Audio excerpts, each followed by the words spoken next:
2003 Dodge Ram, tyre at end. If I just work this and try and get the camera at the same time.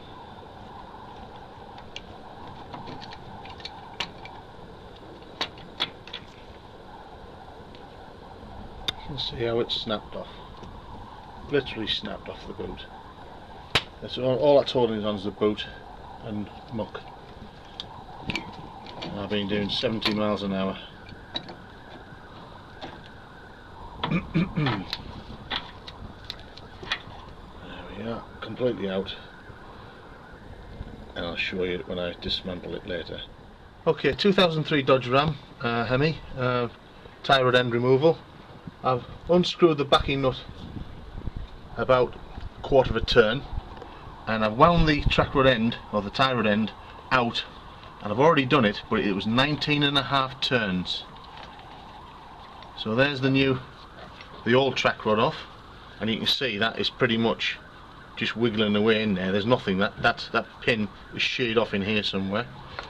I got my Moog replacement, which I've already built, and that's it set up pretty much. So I'll start about here and wind it back in 19.5 turns. Put some anti-seize compound on the threads here, and also tighten up the thread, the locking bolt. I think it's about 45 to 50 foot-pounds, and then we'll put the track rod end or the tyre end in the steering knuckle, and that should be fine. Okay, here we are. Just putting the tyre and end bolt on. Got the air gun on a low setting. Just winding it up nice and tight. That's about it. Initially, just give it a little tap on the top. And centre the pin in the Ackerman arm, as we call it, or the steering knuckle, and then we'll get a torque wrench.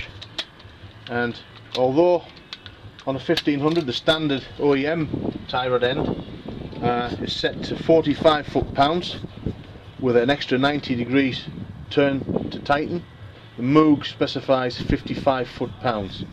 So what I'm going to do is just do this to 55 foot-pounds until my torque wrench clicks.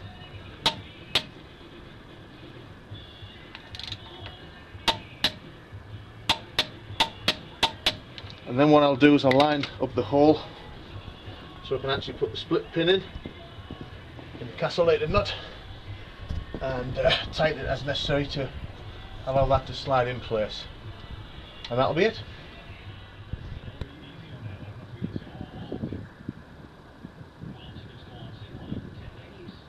As you can see, I put some anti-seize on the front of the hub to stop the wheels from sticking due to all the salt in the roads in this English weather. I don't know if you can hear in the background, but we've got Florida radio in the background on the web. So as you can see, I'm quite Americanized. Here's the old Dodge Ram OEM tyre rod end. I'm going to start cutting it open and see what we find in there. Get rid of this boot, and we'll actually see where, back it up a little, Al, where it's snapped.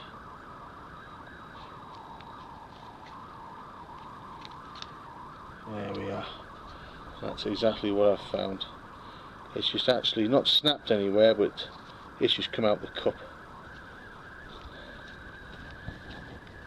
So I was wrong in that I thought it had snapped, but I think it's just worn away and worn away and worn away the cup in there. As you can see, I don't know if that's mud or grease or a combination of both, probably all of it, but for that to actually just pop out there like that is pretty, back up Al, it's pretty bad. Okay, so I'm glad I replaced it with a Moog.